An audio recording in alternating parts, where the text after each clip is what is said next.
오늘 본문은 이스라엘의 전무후무한 지도자인 모세가 하나님의 부르심을 받고 죽은 후에 후계자인 여호수아에게 하신 말씀입니다. 너는 마음을 강하게 하고 담대하라. 이 말씀은 우리 최채한 목사님께서 저에게 주셨던 말씀이기도 하지요. 광야 40년 출애굽의 역사는 모세가 아니면 그 어느 누구도 감당할 수 없는 힘들고 어렵고 험난한 역사였습니다. 하나님께서 출애굽 전부터 모세를 통해 애굽의 바로왕 앞에서 많이 행한 그 기적과 그리고 10가지의 재앙과 그리고 유월절의 역사와 출애굽을 한 이후에 애굽의 군대들을 홍해 바다에 수장시켜버리고 그리고 마라의 쓴물이 단물이 되게 하였고 또 반석에 물이 솟아나는 그런 역사를 경험했음에도 불구하고 이스라엘 백성들은 불평불만을 일삼았습니다. 배가 고프다 하니까 만나와 메추라기를 주셨고 또 덥다 하니까 구름 기둥으로 춥다 하니까 불 기둥으로 하나님께서는 이스라엘 백성에게 계속해서 공급해 주셨음에도 불구하고 이스라엘 백성들은 계속해서 불평불만을 아끼지 않았다는 것입니다. 이스라엘 백성이 40년 동안 광야를 돌아다녔어도 그 옷과 그 신발이 닳지 않고 헤어지지 않았다는 것은 어떤 의미입니까? 하나님께서 각 사람 한 사람을 돌봐주시고 보호하여 주시고 지켜주셨다는 그 사실입니다. 적들과의 전쟁에서도 하나님 말씀에 순종하면 승리하였습니다. 하지만 인간적인 교만과 자신감으로 인해서 그 작은 아이 성조차 함락시키지 못하는 인간의 한없이 나약한 모습을 또 우리에게 보여주었습니다. 하나님의 말씀만 순종하면 하나님께서는 늘 우리를 채워주시고 만족시켜 주십니다. 이래도 불만 저래도 불만인 그 이스라엘 백성들을 모세가 이끌었다라는 그 자체가 너무나도 대단한 것이었고 그리고 위대한 인물이 아닐 수 없습니다. 그 더 대단한 것은 어렵고 힘든 광야 가운데서 그곳에 하나님의 말씀에 따라 성막을 건축했다라는 것입니다. 지금으로 말하면 교회를 건축했다라는 것이죠. 모세가 아니면 그 누구도 감당할 수 없는 일, 그 일을 모세는 했었고 구름이 이동하는 대로 성막을 짓고 또 허물고 또 이동시키면서 어느덧 이제는 가나안 문턱에 이르게 되었습니다. 거기서 모세는 하나님의 부르심을 받고 하나님께서는 그 후계자로 여호수아를 세웠던 것이죠.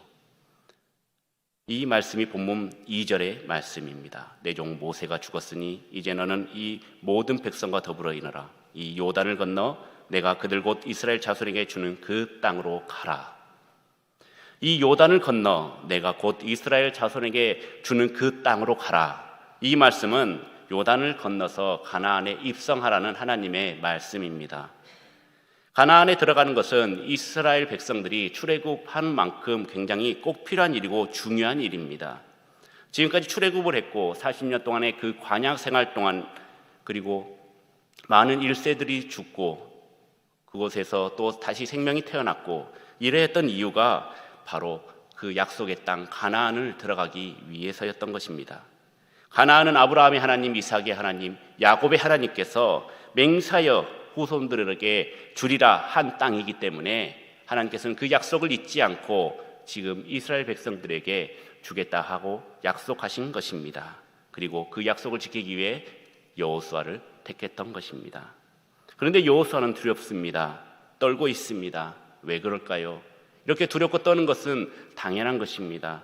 거룩하신 하나님 앞에 넘볼 수 없는 그 전임자의 강렬한 후광 그리고 자기만 바라보고 있는 백성들 얼마나 두렵고 떨릴까요?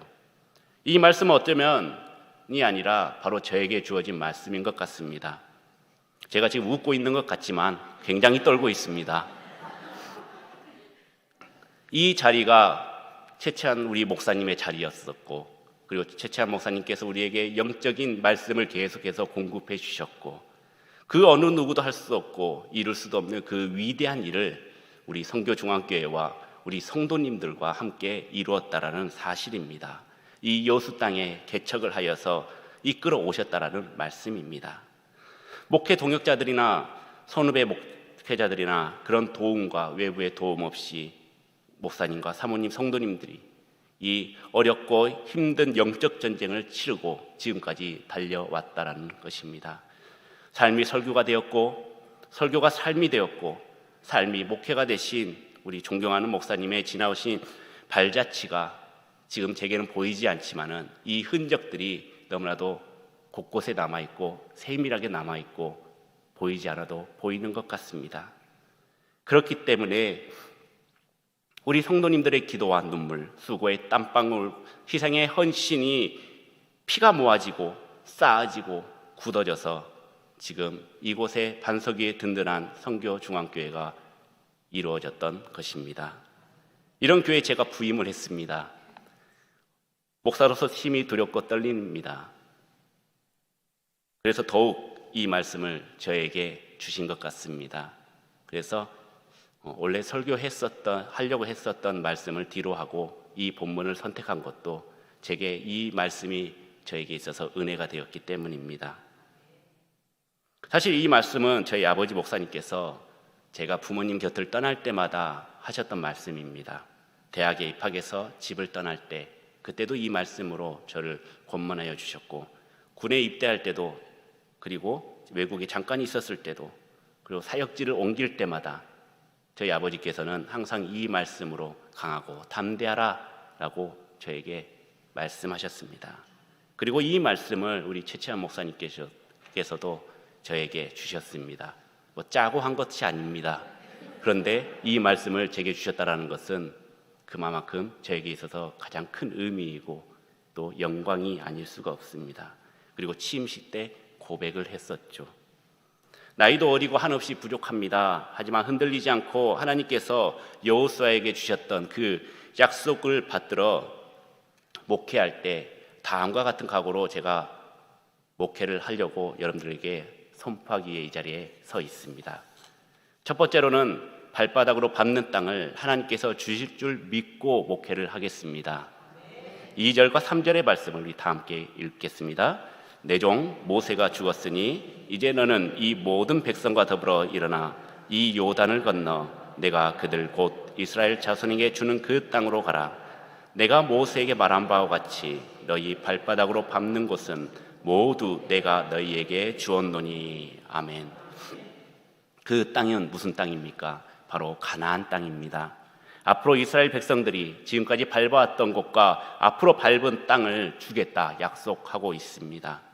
저는 이 말씀을 우리가 열심히 전도를 해서 지경을 넓히라는 하나님의 음성으로 받들겠습니다.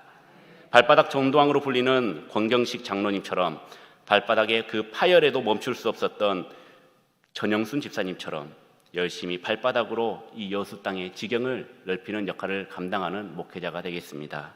성교중앙교회 하나님, 여러분들의 하나님이 저와 함께 하시어서 주변의 아파트와 주택가가, 상가가, 관공서가, 학교가, 길거리가, 공원이, 항구가, 선박이 우리 발바닥으로 밟아야 될 곳일 줄 알고 우리 성도님들과 함께 열심히 그 땅을 밟으면서 생명 되신 예수 그리스도를 전하는 복된 믿음의 목회자가 되겠습니다. 하나님께서 부족한 정을 떠나지 아니하고 우리 성교중앙교회를 버리지 아니할 줄 믿고 우리 사랑하는 성도님들과 함께 열심히 예수 그리스도의 십자가의 복음을, 그리고 부활의 복음을, 구원의 복음을, 천국의 복음을 전하는 저와 여러분들이 되시길 간절히 축원합니다. 너희 발바닥으로 밟는 그 곳은 모두 내가 너희에게 주었노니 너의 영토가 되리라. 아멘. 여러분들의 밟는 그 땅이 예수 그리스도의 향기의 흔적이 남는 땅이 되길 간절히 축원합니다. 여러분들이 걷는 그 곳곳마다 예수님의 거룩한 흔적이 남는 땅이 되길 간절히 축원합니다. 이 약속의 말씀을 믿고 나가서 모든 기회와 모든 장소와 모든 사람에게 여러분들의 삶의 모범, 그리고 사랑의 봉사와 말씀을 통하여서 그리스도의 진실성과 사랑과 구원을 입증하고 천하보다 귀한 그 한 영혼을 주님의 전으로 불러들이며 그리고 인도하며 이곳에서 함께 말씀 듣고 찬양하며 기도할 수 있는 믿음의 복된 우리 성교중앙교회 성도님들이 되시길 축원합니다. 두 번째로는 하나님께서 주시라 한 약속의 땅으로 우리 성도님들을 인도하겠습니다. 강하고 담대하라. 내가 그들의 조상에게 맹세하여 그들에게 주리라 한 땅을 이 백성에게 차지하게 하리라. 아멘. 여호수아 앞에 산적한 문제들이 참 많이 있었습니다. 요단강도 건너야 하고 가나안 7족속도 물리쳐야 합니다. 그리고 말을 잘 듣지 않는 이스라엘 백성들까지 이끌고 가려고 하니 얼마나 머리가 아프겠습니까? 얼마나 고민이 되고 걱정이 되겠습니까? 하지만 다른 방법은 없습니다. 하나님 앞에 겸손히 무릎 꿇고 하나님께 지혜를 간구해야 하는 것입니다. 하나님의 말씀 앞에 우리는 강하고 담대해야 하는 것입니다. 우리가 가나안에 들어가야 하는 이유는 가나안은 영적으로 하나님의 나라이기 때문입니다. 천국이기 때문입니다. 새하늘과 새 땅인 것입니다. 많은 이들은 새하늘과 새 땅을 그냥 계시록에만 있는 것이 아닌가라고는 선입견을 품고 있습니다. 그래서 새하늘과 새 땅 하면 왠지 이단스럽고 왠지 좀 이상하고 왠지 좀 거북스러운 것이 사실입니다. 하지만 그렇지 않습니다.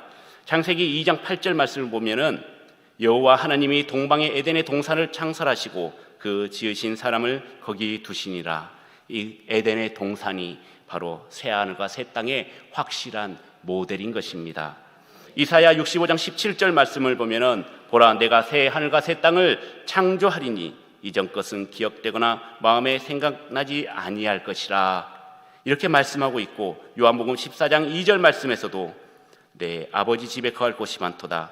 그렇지 않으면 너희에게 일렀으리라. 내가 너희를 위하여 거처를 예비하러 가노니 라고 말씀하고 있습니다. 또한 요한계시록 21장 1절 말씀을 보면 또 내가 새 하늘과 새 땅을 보니 처음 하늘과 처음 땅은 없어졌고 바다도 다시 있지 않더라 라고 말씀하고 있습니다. 지금까지 말씀드린 그 모든 곳, 장소가 우리에게 주시라고 약속하신 가나안 땅인 것입니다. 지금 이 시대를 종말론이라고 합니다. 종말론적인 교회, 종말론적인 세상. 그 이유는 다시 오실 예수 그리스도를 기다리는 우리는 믿음의 신앙 공동체이기 때문입니다. 마지막 세대에 마지막까지 끝까지 남는 자들이기 때문입니다. 그런데 왜 우리가 그토록 애타게 주님 오실 그날을 기다려야 합니까? 주님이 오시면 주님이 준비하신 새 하늘과 새 땅이 바로 우리의 거처가 되기 때문입니다. 구약시대의 하나님의 백성들은 오실 메시아를 기다렸습니다. 그것이 신앙이었고 인생의 목적이었고 소망이었습니다. 그러나 신약시대에 우리는 다시 오실 예수 그리스도를 기다리고 있습니다. 그것이 신앙이고 인생의 목적이고 우리의 소망입니다. 그런데 요한일서 2장 18절을 보면은 아이들아 지금은 마지막 때라. 적그리스도가 오리라는 말을 너희가 들은 것과 같이 지금도 많은 적그리스도가 일어났으니 그러므로 우리가 마지막 때인 줄을 아노라 라고 말씀하고 있습니다. 지금은 마지막 때입니다. 지금 이 세상에는 자신이 다시 오실 예수 그리스도 재림주 메시아 승리자 이긴 자라고 말하는 우리 성도들을 자꾸 미혹하고 유혹하려는 적그리스도들이 계속해서 출몰하고 있습니다. 마지막 때 악한 마귀는 지금도 택함받은 자들을 넘어뜨리려고 수단과 방법을 동원해서 지금도 우리를 어떻게 하면 넘어뜨릴까 계속해서 보고 있는 것입니다. 그것들로부터 우리는 교회를 지켜야 됩니다. 그리고 여러분들 개인의 자신을 지켜야 합니다. 옆에 성도를 지켜야 되고 우리의 셀 식구들을 지켜야 되고 또 우리의 이웃을 지켜야 하는 것입니다. 우리 성도님들은 주님이 오실 그날까지 새 하늘과 새 땅이 도래하는 그날까지 우리가 끝까지 인내하며 참으며 목적지에 다다를 줄 알아야 하는 것입니다. 이것이 바로 저의 사명이고 여러분들의 사명일 줄 믿습니다. 그런데 그러기에는 세상이 너무나도 무섭습니다. 악한 마귀들은 너무나도 강하고 또한 이 부족한 종은 너무나도 약합니다. 이 부족함을 아시는 하나님께서 너를 능히 당할 자가 없으리라 라고 말씀하고 있습니다. 내가 너와 함께 있을 것이라. 내가 너를 떠나지 아니하고 버리지 아니하리라.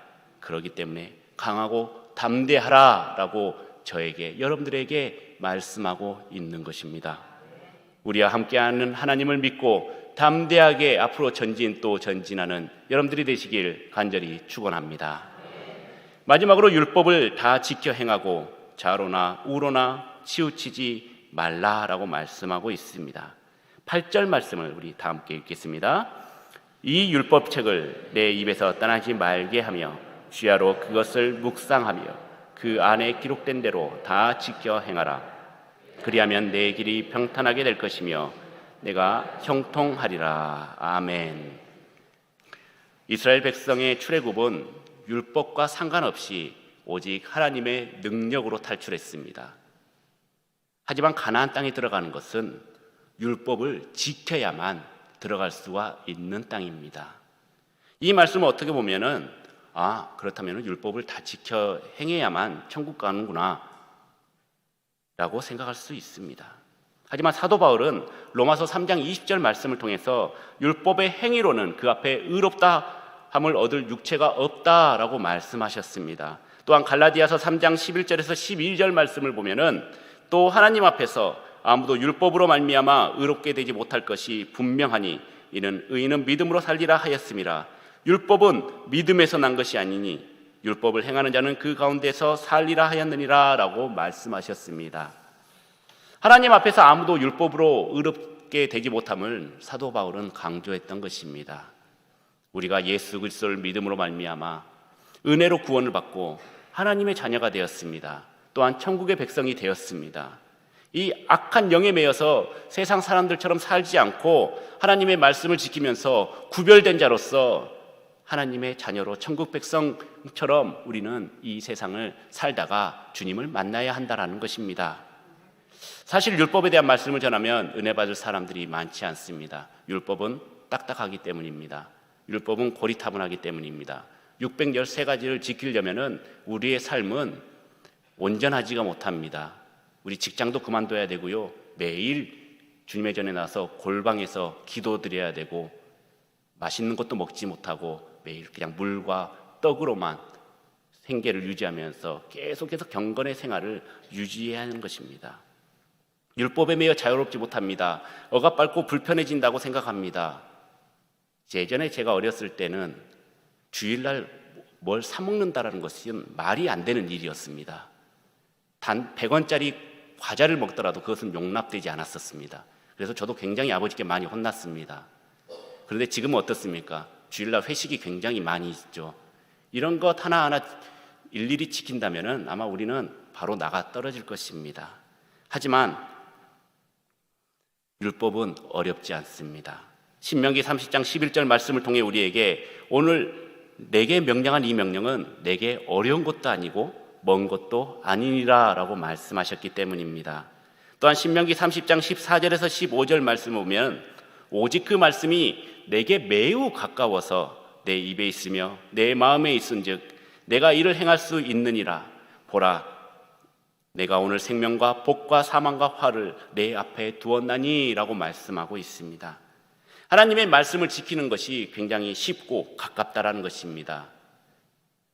심지어 생명과 복과 사망과 화를 우리 앞에 두시겠다라고 말씀하고 있습니다. 이러한 것들을 우리 앞에다가 이렇게 놔뒀는데 우리는 그것을 만지지도 못하고 있습니다.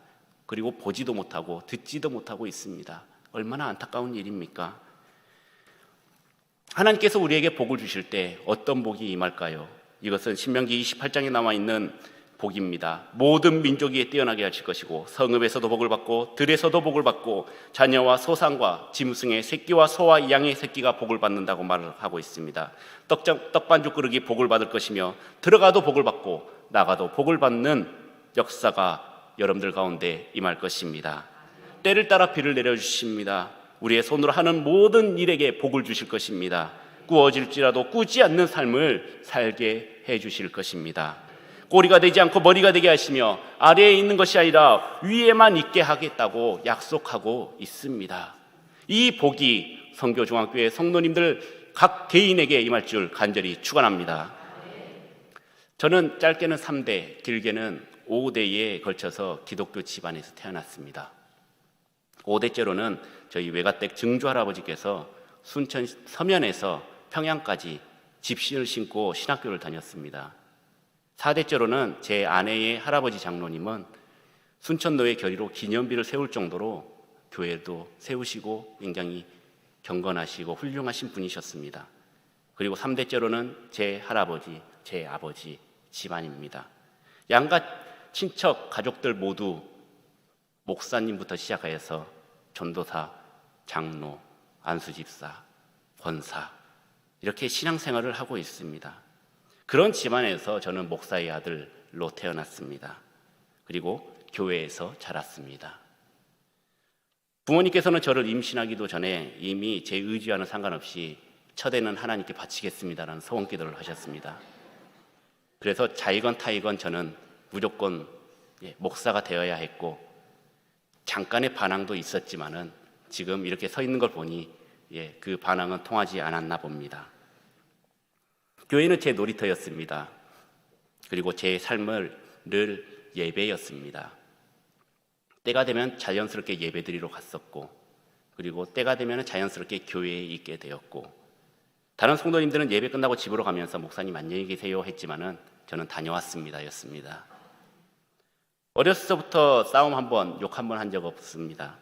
누굴 괴롭힌 적도 없었고, 사춘기가 있는 듯 없는 듯 그냥 훌쩍 지나갔습니다. 가족과는 아무 타협도 없이 말씀 한마디면 끝이었던 굉장히 강압적이고 또 엄격하시고 보수적인 저희 아버지 밑에서 세상 물정 모르는 채, 그 흔한 노래방, 오락실 한번 가보지 않은 채 그냥 그렇게 교회와 집, 학교를 왔다 갔다 하면서 살아왔습니다. 군대에서는 훈련소 조교로 있으면서 후임들에게, 훈련병들에게 욕 한 번, 구타 한 번 해보지 않았습니다. 성경의 율법을 다 지켰어도 그 단 하나가 부족했던, 가진 것을 다 팔아서 가난한 자들에게 주고 나를 따르라, 그 부자 청년에 비하면 저는 10가지, 100가지, 1000가지가, 10,000가지가 부족합니다. 그리고 지금까지 말씀대로만 살아오신 우리 최치환 목사님, 지금도 달려가신 그 뒷모습이, 그리고 어제 마지막으로 뵀던 그 모습이 지금도 아련하게 떠오르고 있습니다. 그렇지만 묵묵히 저도 말씀만 보면서, 말씀만 전하면서 앞으로 성교중앙교회에서 목숨 바쳐서 섬기겠습니다. 저의 삶은 그렇게 온실 속의 화초처럼 이렇게 믿음 생활을 하면서, 그리고 교회가 집인 양 이렇게 살아왔습니다. 물론 단점도 분명히 존재합니다.